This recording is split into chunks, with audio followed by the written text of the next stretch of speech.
Good day, listeners. Welcome to Listening to America with Clay Jenkinson. My name is Nolan Johnson. I am the producer and the editor of the program here at Listening to America. Today's show, a conversation with novelist Anne Hillerman. You might recognize the name. She is the daughter of Tony Hillerman, who wrote 19 novels before he died in 2008, all surrounding crime solving in the land of the Navajo in Arizona, New Mexico, Utah, and Colorado.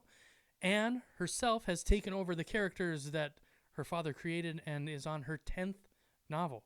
Clay had a great conversation with the author. They discussed what it's like growing up the daughter of a best-selling author, what it's like to take over the characters that your father had created, and then they discuss how it became a Hollywood TV series called Dark Winds, and that adapts all of the novels that the Hillermans have written. Clay and Anne also discussed the delicacy of a non-native writing about the Navajo world, about the landscape and the spirit of place, and how she deals with the particularities coming from a different culture. We appreciate you listening. As always, you can follow along. Clay is on the trail, on the Lewis and Clark Trail right now. Check out where he is. All of his dispatches are up on ltamerica.org. Of course, we are always looking for people to support the program. The Friends of LTA tab is up on the website now. Subscribe, get a mug, get access to bonus content when you find the Friends of LTA tab on ltamerica.org. That is all I have for you today. Let's get to the show with Clay and Anne Hillerman.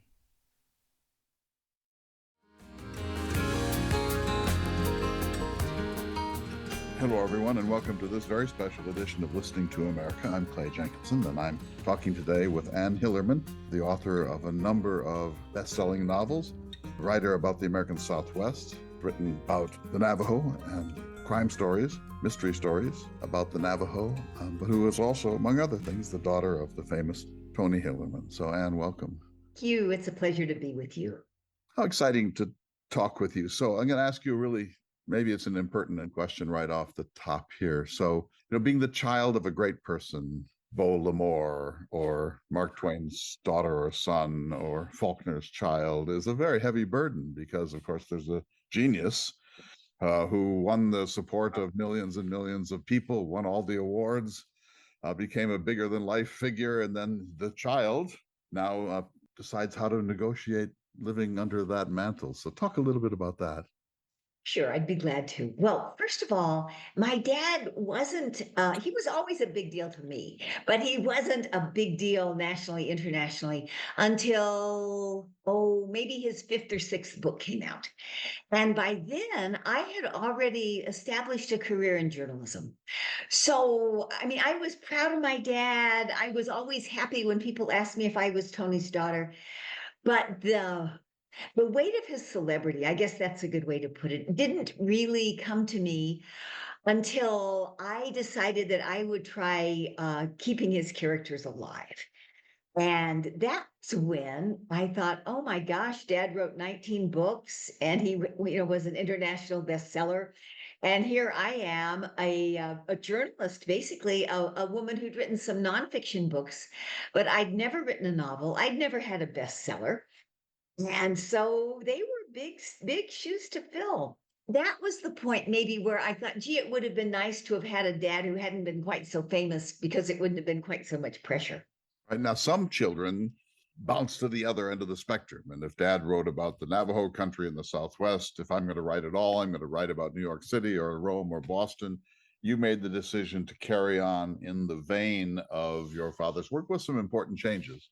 That's right. I know a lot of journalists have the dream of becoming novelists. That was true with my dad, but it really wasn't my dream until after Dad died. And then I loved those characters. And I had done a nonfiction book that came out the year before he died. When I was talking about that book, so often people would ask me, they liked that book just fine, but they would say, well, so let's talk about your dad. And, does he have any more novels? And, was there anything awaiting publication before he died? Were there any books that maybe an editor could dust off, any collection of short stories, anything that would keep Jim Chee and Joe Leaphorn alive and at work.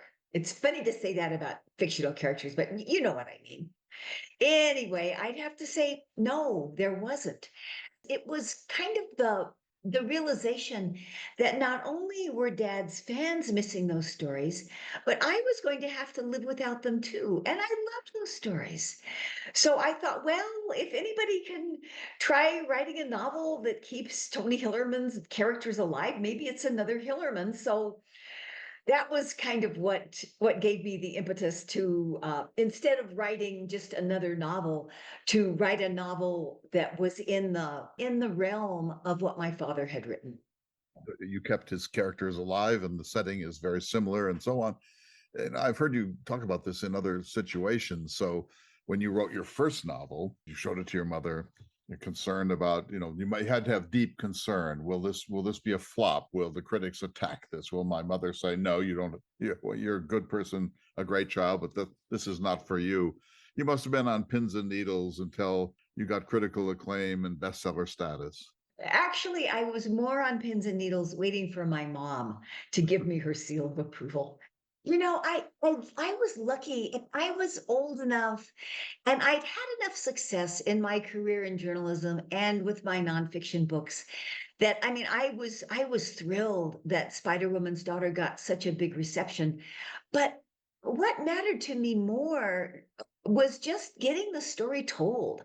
I didn't want the series to end without Bernadette Manuelito, a character who I always liked more than my dad liked. I didn't want the series to end with her kind of being stuck as the sweet little girlfriend, as kind of a endearing but incompetent police officer. I thought, no, no, no. Bernie has to actually solve a crime herself. So that was, I guess I was more on pins and needles, wondering if I could actually write a book that took care of that issue. Dad also set a pretty high standard with his fans. So when I thought about writing this book, I thought there's some pretty high expectations out there. And it would be really nice if I could meet those expectations with this book. So, and for those, there may be a few people who listen to my podcast who don't know the work of Tony Hillerman. I doubt that. But can you just characterize his subject matter, his sense of place, and give us a couple of titles that the person who's never read him should read first? Oh yeah, I love to talk about my dad. I have to say I really give him credit for creating this wonderful series and for supporting my journey as a writer from the time I was in elementary school. Dad started out as a journalist, and then when he went to work at the University of New Mexico, first in I guess public information. Anyway, helping the university tell its story. He did that, and then he got a degree, a master's degree, and then he became a teacher. And when he was finally teaching, then he had time to pursue his dream of writing a novel. His first novel, The Blessing Way, was published in 1970. I mean, I can hardly believe it. That was a long, long, long time ago. I was still in college when that book came out. After that, he did, I think, 5 or 6 other books. And those of us who live in the Southwest liked him pretty well. But HarperCollins, his publisher no, it was Harper and Row when he started. Anyway, they were a little ambivalent about how these books let me go back a little bit. Dad's main detective, unlike most of detective fiction at this time, was a Navajo guy, Joe Leaphorn. And Joe basically solved crimes using his wits. I mean, he was living, first of all, in the 70s, there wasn't as much technology as we deal with now, but also it was rural and isolated, as much of the Navajo Nation still is. And basically, Joe was working without any backup. I mean, he was one tough hombre going out there. And my dad wrote the first 3 books with Joe Leaphorn.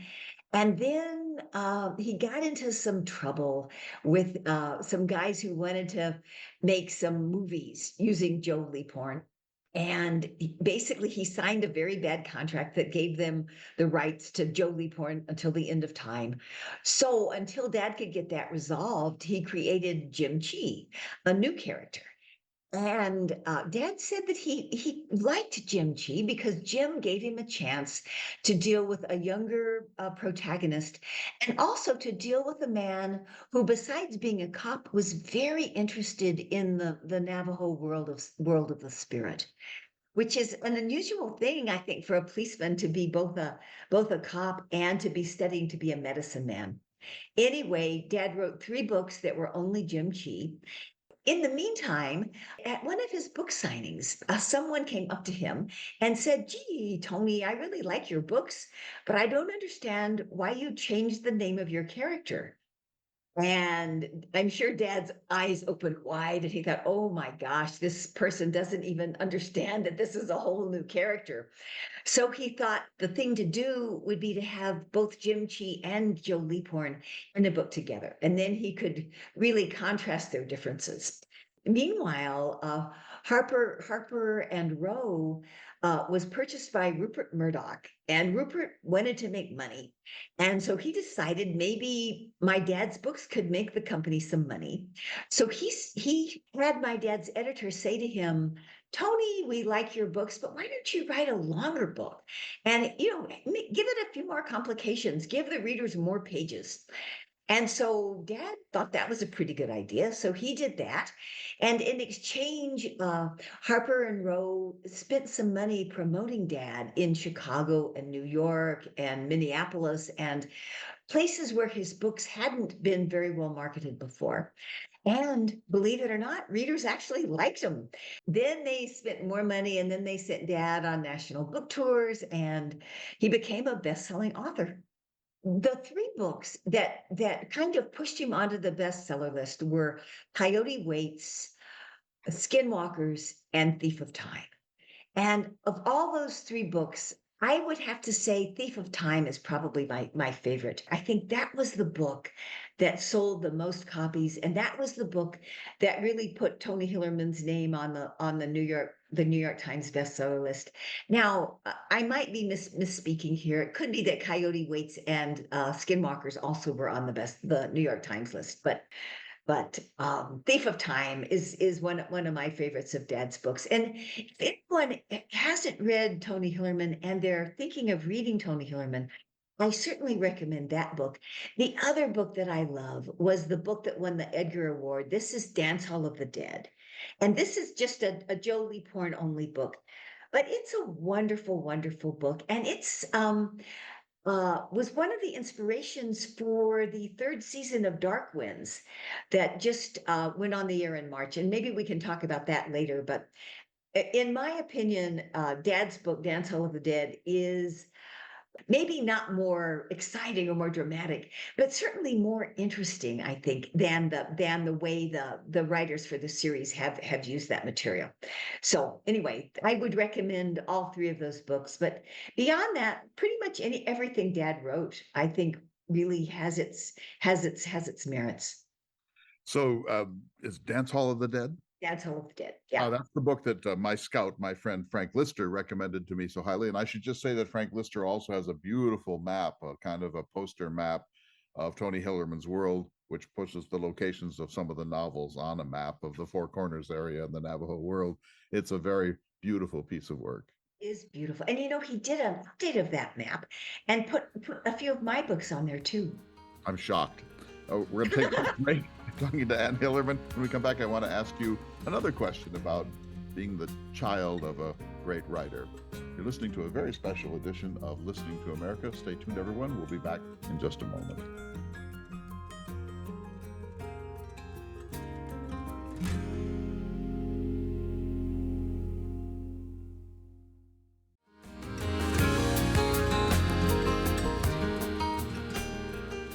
Welcome back, everyone, to this very special edition of Listening to America. I have the joy and honor of talking with Anne Hillerman, who's the author of a number of books, journalism, nonfiction books, sort of a study of her great father's landscapes, along with her husband, an eminently brilliant photographer, and now the author of books in the series along the lines of Tony Hillerman's crime novels in the Navajo world. So I want to ask you kind of a Freudian question, and I don't mean it in any negative way, but so your dad creates Joe Leaphorn, And in your first novel, you don't kill him off, but you nearly kill him off. I mean, you disable him on page 3. So here's one of your dad's central children, one of his central creations, and I feel like you almost wanted to kill him off, and then you just didn't quite kill him off, and then he gets to live, and he comes back a little bit from his head wound. What's that all about? Okay. Where shall I start with this? Well, I knew when I decided that I was going to try to write a novel, I knew I could never be Tony Hillerman. So the adjunct to that was that if I was going to get people to read more than a chapter of this book, I would have to do something really, really dramatic. Boy, I think did you? all of us have been exposed to books. You know, we really love the series, the author dies or the author gets burned out, and then somebody else writes them and they're bad. And I Yeah. didn't, and so I thought that this is going to be like the albatross around my neck. People barely giving this a chance because they're just so sure it's going to be awful. So I thought I need to do something pretty dramatic to get people's attention. Also, I'm establishing a character who's been second rate, shall we say. I need to establish her as a true crime solver, as a strong character. So it seemed to me that the best way to do this was to have something dramatic happen to poor Joe Leaphorn, and then to let it be up to Bernie to solve the crime. And so those were, and you're kind of right. When I first came up with this idea, the idea did come to me that perhaps I should just do away with Joe. But like at the next breath, I thought, oh no, how dumb are you? This is a guy who's survived 19 books, or well, subtract the 3 he wasn't in, 16 books. Readers love him. The best way to get people totally upset is to have Joe die. So no, and I'm assuming anybody who's read this book kind of understands that Joe doesn't die. If you haven't read Spider-Woman's Daughter, you can still read it. Don't worry, I'm not giving anything away here. But so anyway, that was kind of what was going through my mind, and it was, I have to say, I rethought it several times. I thought, are people going to say, oh, she's so mean. How could she do this to the character I love? And several people did say to me after they read that page that you talked about, they thought, oh, I can't read this. It's going to be too sad.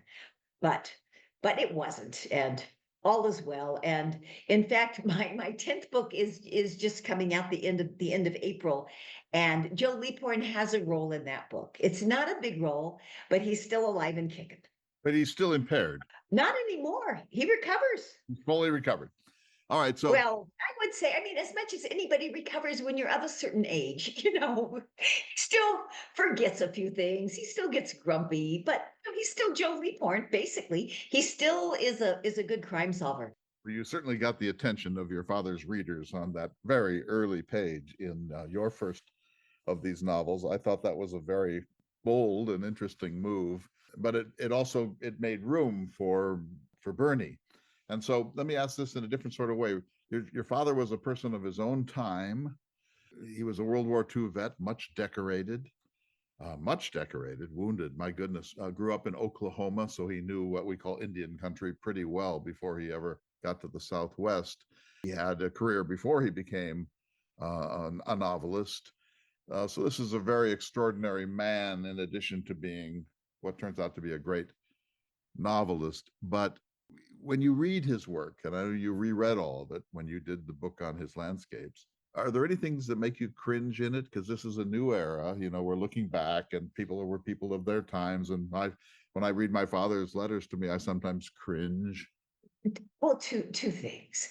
Joe Leaphorn, in starting with, I think the first book, but for sure, Dance Hall of the Dead, Joe Leaphorn is married, but Emma Leaphorn, his wife, never shows up in the books as a character of any substance until Thief of Time. And in Thief of Time, she has substance because she's dead. And so Dad is talking about Emma through the eyes of Joe Leaphorn, and how much he loved her and how much he missed her and how his life is turned upside down. And It made me cringe for two reasons. First of all, I thought, gosh, Dad, why didn't you use her as a character before she's dead? But secondly, it made me cringe because Emma, in Joe's deep grief for Emma, it just reminded me so much of the love that my dad had for my mom, and how, as you were saying, men of that era were not expressives. They weren't the guys who would take over diapering the baby and pushing the baby carriage and maybe even remember anniversaries. But my dad loved nothing in the world more than my mom. And so reading of Joe's deep mourning for Emma really made me not exactly cringe, but stirred my heart in a whole different way because of my parents' relationship. And I think if my dad had been of a different era, he might have written more emotional books because he certainly felt it with my mom. But I think back in those days, I mean, guys didn't cry, guys didn't show weakness, and particularly if you had won the Purple Heart and the all of the other medals that my dad won in the war. I mean, no, you went on with your life and you did the best you could, and you weren't a whiner, and you didn't let things get to you. There was a Did you? stoicism there, and a lot of World War II veterans didn't really want to go Exactly. back in that direction. And you might even be possible to say that they sealed off some parts of their emotional lives as a coping strategy. But when it comes to the writing, you felt that there was at least an opportunity, maybe a deficit there that you could change in your work. I did. And I talked to my dad about after Skeleton Man was the book in which I think he gives Bernie the biggest role in terms of actually acting like a police officer. And so I talked to him a little bit about the use of women in his books. And he said, "Oh, that's one thing that I just feel that I don't do very well." And that really surprised me because I'm thinking, here's a guy, his mom was a nurse in World War One. So she was ultra strong. His older sister was a nurse. Then he was married to my mom for more than 50 years. He had three daughters. He had daughters-in-laws. I mean, he was really surrounded by women who could have been good role models for his women. And it surprised me that he didn't really use much of us in his books. He does give Bernadette Manuelito a hobby of being a botanist. And that was my mom. My mom loved plants. My mom had a fellowship to get a master's in science. So I think a lot of that, and she was a master gardener. I think a lot of that part of Bernie probably was based on my mom. Of course, I'm talking with Anne Hillerman, prolific author, Spider Woman's Daughter from 2013, Rock with Wings, Song of the Lion, Cave of Bones, The Tale Teller, Stargazer, a Leaphorn Chi and Manuelito novel, Sacred Bridge, The Way of the Bear, Lost Birds, etc. Wow, what an achievement. And so I'm an expert on John Steinbeck, and Steinbeck was a very private sort of guy. And he said writers are SOBs. They go into their room, they shut the door, they write, they exhaust themselves emotionally and spiritually. Then they come out and they just want to vegetate, and they don't want anyone to. And he said they're just not good people to be around. Was that the way your father was? I exactly love Steinbeck, but he didn't know everything. No, no, my dad was an extrovert. My dad loved being a teacher. And then as his career developed and he had to put his work with the students at the University of New Mexico, he had to put that aside. There was a group in Albuquerque called First Fridays, and it was basically a social group where authors from Albuquerque and all around New Mexico would just get together and basically talk about what was going on with them, talk about contracts, talk about books they'd read, talk about challenges they were having, ask each other for advice. And Dad very rarely missed that Friday. He reached a point where it was hard for him to drive. He had really bad arthritis in his hands and in his feet. And people in that group would come by and pick him up because they just loved hearing him talk. And he loved being there. After Dad retired, I had a good friend who was had a lot of good ideas. And one of her ideas was that she and I should start a conference called the Tony Hillerman Writers Conference. Let's take this and turn it on its head and let your dad be the centerpiece and bring in other writers from the Southwest and then bring in somebody from Wisconsin or who knows where and let them come to and see how beautiful New Mexico is and learn a little bit about writing from our New Mexico writers. So I thought this is a pretty good idea. So I went to talk to my dad and I said, "What do you think?" And one reason that I thought he might go for it was that I knew he loved teaching. And I could sense that he was missing it. Whenever I would go to visit, instead of just, "Hi, how are you? Good to see you." It would be, "Why don't you come into my office a minute?" And then he would read me whatever work he had in progress. He would, talk to me maybe about some of the challenges in his books. He would ask me how my reporting was doing. If I was working on a nonfiction book, he'd ask me about that. So I got the sense that he was missing some of what he had enjoyed for teaching. So my business partner, Jean Schomburg, and I went down to Albuquerque and we presented this idea. And Dad thought about it a minute. He said, "Well, would I have to do any work?" I said, "No. All you have to do is just talk to people about your work and let them ask you questions." He said, "Sure, it's a deal." So I'm not sure why I was telling you that story, but anyway, that was about writers in the solitary life and Steinbeck. So no, Dad loved being with people, but he was able, like everyone who does creative work has to do, he was able to make some boundaries. And I have to say, my mom was a saint. My mom paid the car payment. My mom found the plumber to fix the leaking faucet. My mom found the landscapers when porcupines were eating their fruit trees. My mom took care of all of those details so Dad could write. And so then Dad could recharge his batteries by being with her and being with people who loved his work and wanted his advice about writing. And so at the time of his passing in 2008, were there things that he had not yet finished? Oh, maybe in his mind, maybe he had some ideas, but there was nothing that he'd put down on paper. When he was a reporter, he witnessed one of the last executions that New Mexico had. Hmm. And he'd asked me to find some articles that he had written and that other newspapers had written about the man who was executed. And I think, and he said, "I'm thinking I might be able to use this in a book." But I never saw anything that he put down that had to do with that book. After Dad died, I was the trustee of his estate and also of the literary estate. So I had the job, the pleasure, the honor of going through all of his file cabinets, looking at, things that he had maybe, finally to see if maybe there had been an unpublished book there, but there wasn't. There were a lot of kind of false starts of books that then, became novels in the Jim Chee, Joe Leaphorn series. And everything I found that wasn't like, sales receipts or, letters from an attorney, I found that I thought was appropriate.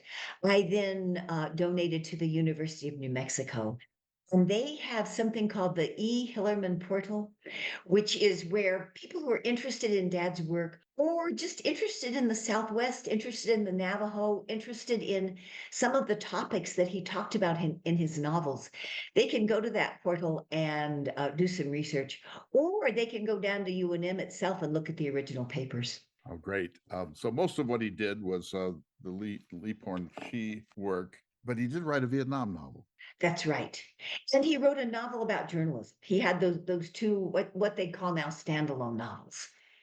The novel about Vietnam, Finding Moon, is one of my favorites of Dad's books.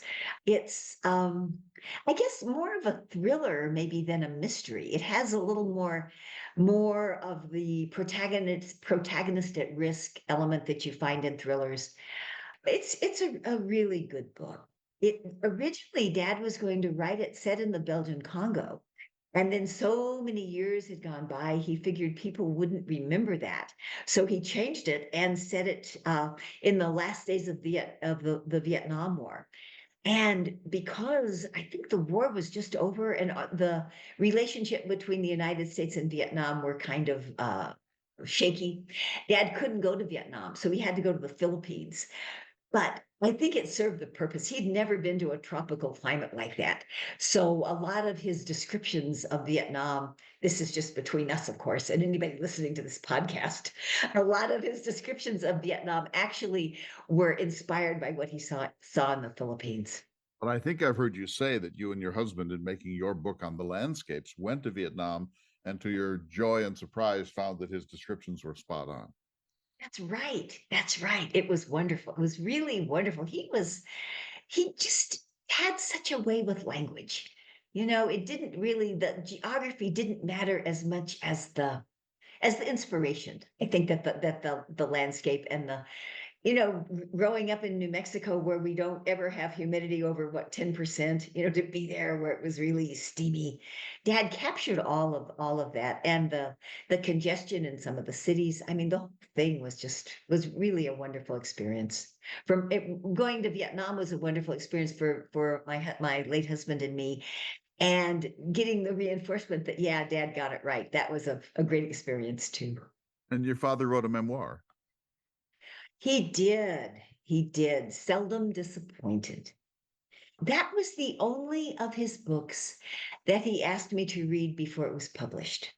I think the reason were the early chapters where he talks about his experience in World War II. And well, in fact, he said that to me. He said, I don't want anything in here to upset you or shock you. And Dad handles it very well. I mean, a lot of it is pretty funny. But I never realized that he actually could have died. Because he never, like a lot of those World War II vets, he never talked about it. No. And so anyway, I was glad to have had the chance to read it. And the only thing I said to him that maybe could have been construed as criticism was that my mother has such a tiny role in that book. And I mean, I tried to say this as politely as I could, but I said, I thought there would be more about Mom in there. And he said, oh, honey, I'm lucky she even let me put her name in that book. So, and my mom, if my dad was on the close to 10 scale of an extrovert, my mom was the close to 10 scale in terms of being an introvert. So she never could understand how he loved, giving talks and mingling with the public. She often would not come because she was just so uneasy at being recognized as the wife of a celebrity. Of course, makes perfect sense. It sounds like you rap on your father's Where Are the Women? Where Are the Women? We're going to talk further with Anne Hillerman here in just a moment. I want to ask you about Dark Winds, but also about your own style and your own work as a novelist. We're listening to a special edition of Listening to America. Stay tuned, everyone. We'll be back in just a moment.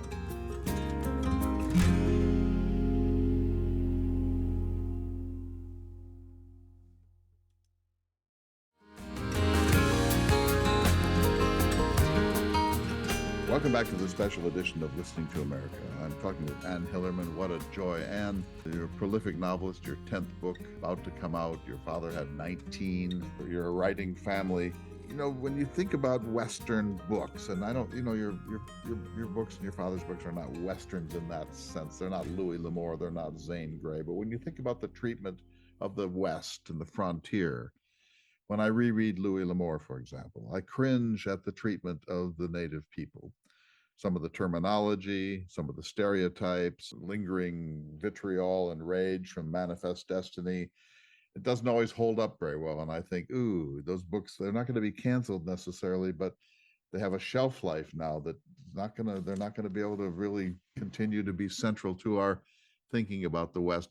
I don't feel that with your books or your father's books. What I think is so remarkable about him and now you is the deep respect, sensitivity, caution, humility with which you address a world that is frankly not your own. Well, thank you for that. My dad was really the first mainstream author to take characters who had been stereotyped and raise them out of that.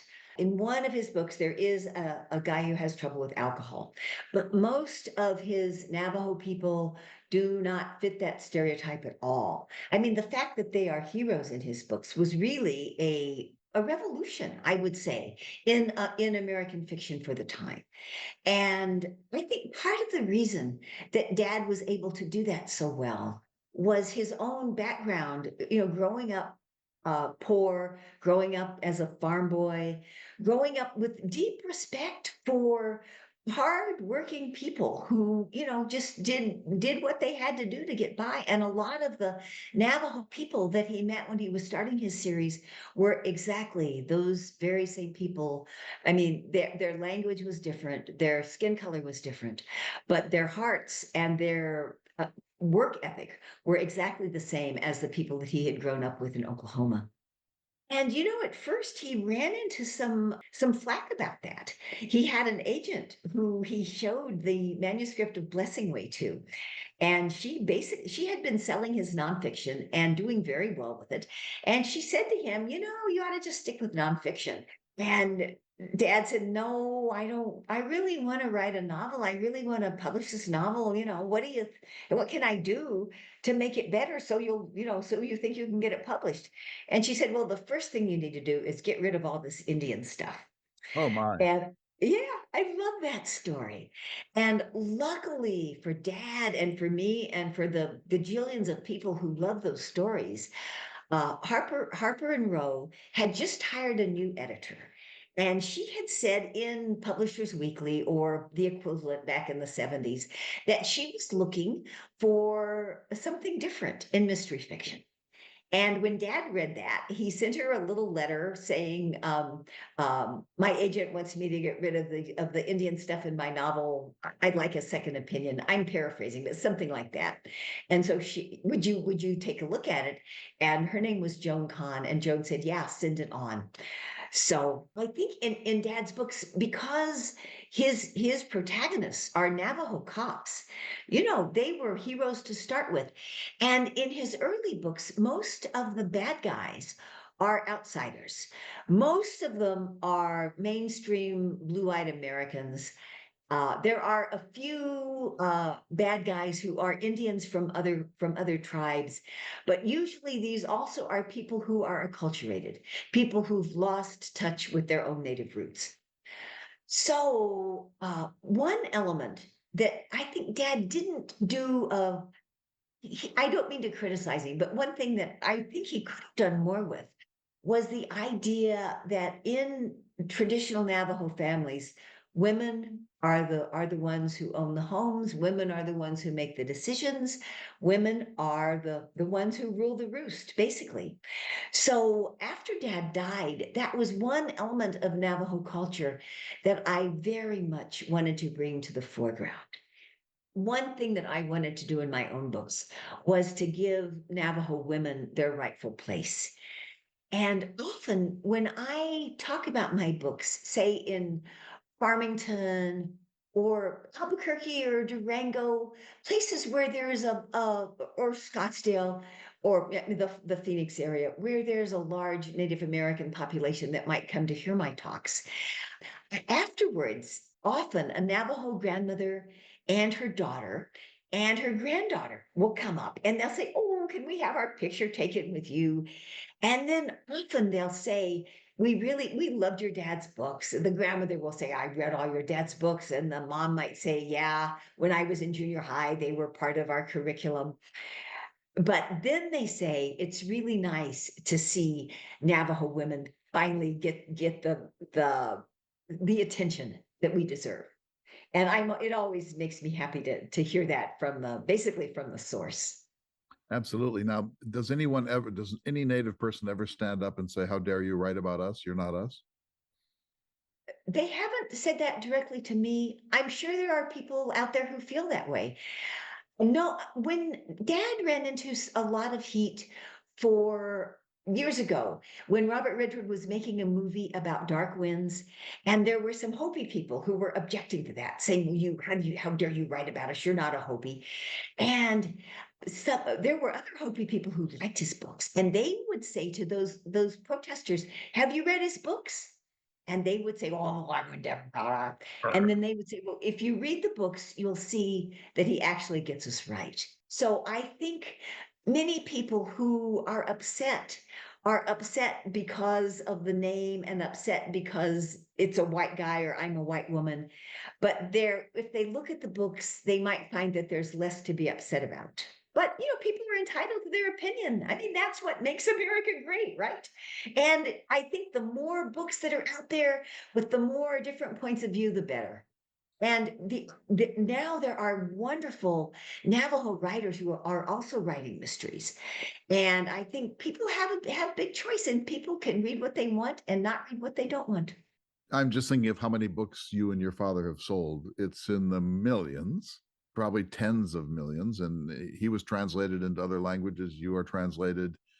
The point I'm about to make is that for most non-natives, most non-Navajo, much of what they will ever know about the Navajo comes through the generous work of you and your father. In other words, he introduced a world outside of the Southwest to the Navajo nation and its beautiful strengths, its problems, the poverty, the crime, the jurisdictional problems between the feds and the state and the tribal police, corruption in that world, just as there is corruption in the non-native world. He's introduced a lot of, and you have introduced a lot of people to a world they otherwise wouldn't know, and done it in a way that's highly entertaining and satisfying. It's hard to think that there's much of a critique to make of that. Thank you for saying that. That's how I feel. I'm often when I give talks, someone will come up to me and they'll say, I worked for the public health service in Shiprock, in Gallup, in Farmington, in on Zuni Pueblo. And they'll say, when I started this job, several of my colleagues said, if you want to learn better how to deal with Native people, read Tony Hillerman, read Anne Hillerman. And that always makes me feel happy. The other thing I run into, and this surprised me, I run into people and they say, "Oh, I read your dad and I had never thought about going to the Southwest, and I read his descriptions of Monument Valley or Flagstaff or whatever. Gee, I ought to go out there." So I came for a vacation, and then I bought a second home. And then when I retired, I moved here. And I think the Chamber of Commerce or the tourism department in Arizona and New Mexico should have given my dad a big gold medal for all the promotion he did. It was unintentional, but I think just because he loved our southwestern landscape, that came through in his books, and it came through to people who aren't lucky enough to live out here. Just one more question about the intersection between non-native and native. I'm not a resident of the Southwest, but I am of the Dakotas, and we have a lot of Native Americans here: the Mandan, the Hidatsa, the Arikara, the Lakota, the Cheyenne, etc.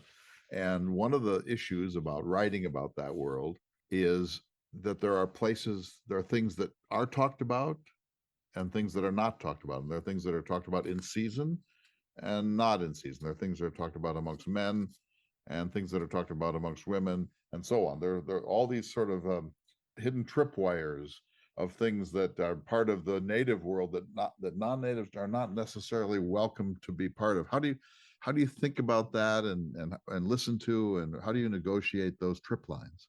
Oh, that's tricky. That's why they call them trip lines. And I mean, the problem is you don't know what you don't know. You don't know where they are.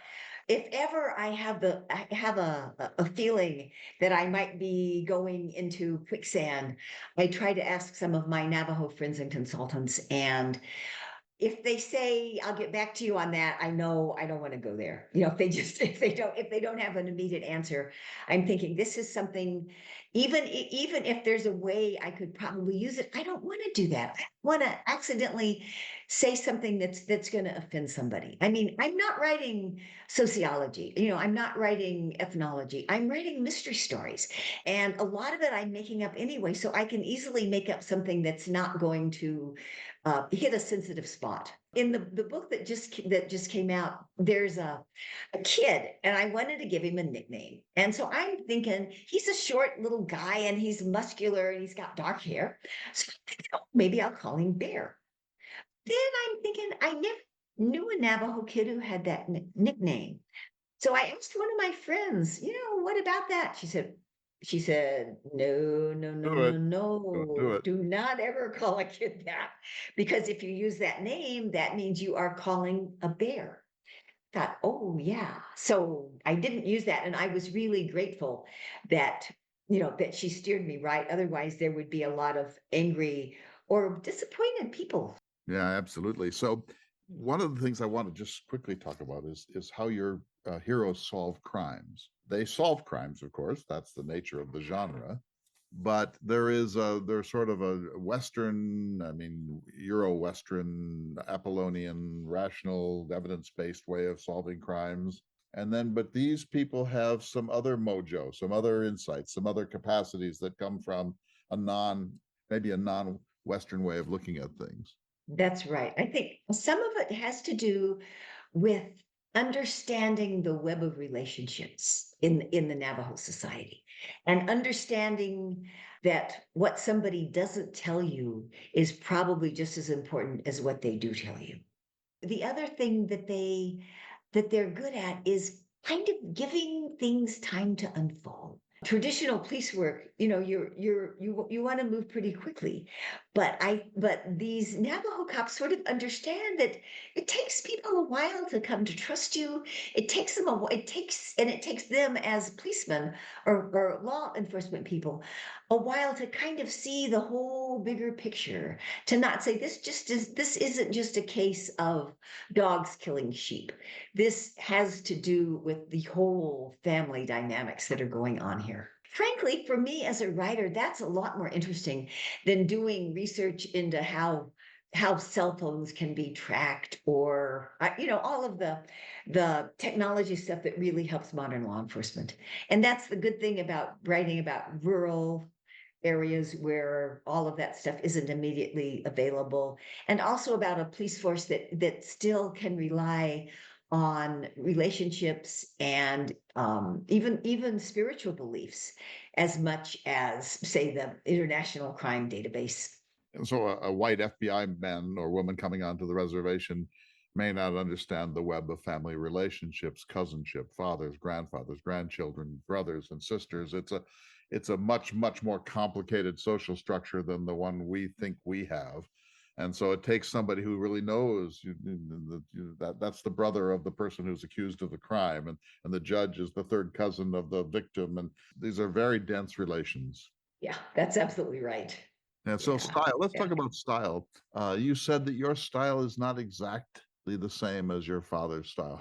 How is, in addition to your more deeper interest in women and the matriarchal nature of the Navajo and so on, how is your style as a prose stylist distinct from your father's? Well, let me see if I can figure out how to best put this into words. I think Dad enjoyed writing about, say, police action, writing about manhunts, writing about shootouts, writing about oh, I don't stuff the stuff you see more in thrillers. And while I enjoy writing about that too, I also enjoy writing more about the tension in relationships, and how my detectives can really tell when somebody is lying to them, and what that kind of deception looks like. I think I enjoy ferreting out a crime that way as much as I would enjoy, say, having Joe Leaphorn track somebody through an arroyo and looking for footprints. And of course, Dad used that and used the psychological stuff in his books, and I use the action clue 1 to clue 15 in my books too. It's all, you have to use all of that in mysteries. But I think I enjoy more the what did that person not say, and what does that mean, more in my books. Whereas I think Dad was more focused on the action part. The action, the solving of the crime, and there's more interiority in your approach to this, which I think is, Yeah. it's sort of a lovely thing because you're not in any way an antagonist to your father's work. You're not his critic. You're not saying, oh, well, he failed at this and failed at that. You're just bringing a slightly different perspective to bear on a common set of materials. And it shows a generational change. It shows a gender change. It's a loving daughters adjustment. It's not done with any spirit of independence. So, it's a new era in the way we depict white Indian relations. And I really, it's less romantic, it's less stereotypical. It's more honest and fair and candid and more open, I believe. But it's exposing white civilization to the wrongs, to the incredible wrongs that occurred in the 19th and 20th centuries. And I think that's a welcome change, but it's sometimes hard to swallow. Yeah. Yeah, I took that a little bit in Lost Birds. That story concerns a woman who's sure that she's Navajo, who was adopted by a non-Navajo family, and so she's, now that her adoptive parents have passed, she's trying to track down her Navajo relatives. And I deal with the whole issue of missing and murdered Indigenous women. I mean, not like I would if I was writing nonfiction, but certainly as an important element in all of these mysteries. Yeah, I mean, boarding schools, loss of language, there's a lot of terrible things that happened. I think the enduring survival of Indigenous people is really just a testimony to their strength and the basis of their spiritual life too, that really brings them through all of this and has brought them through. No question. No question at all. I've been working on Edward S. Curtis, and he was taking those gorgeous photographs because he believed that natives were going to vanish. And I think the most astounding fact is they didn't. They're back. They're resilient. Their cultures are making a comeback. Their craft work is making a comeback. Their languages are even, in some cases, making a comeback. And I think some of what your father did and some of what you did yourself are bridges from one era of popular understanding of these things to a new era. And I so congratulate you on the care with which you bring to all of that. Oh, thank you so much. I had a young Navajo filmmaker come up to me at one talk and he said, I just want to thank you for helping us keep our culture alive. And that meant a lot to me as an outsider and coming from another creative person who had the same goal in mind. I've been talking to Anne Hillerman. She is a writer. Her 10th book is about to appear. Her father, Tony Hillerman, was prolific, 19 books. It's quite a dynasty. Go to Google or your favorite bookstore or your independent bookstore, even more, and start to read this if you haven't already done so. And for all of you, we'll see you next week for another important edition of Listening to America.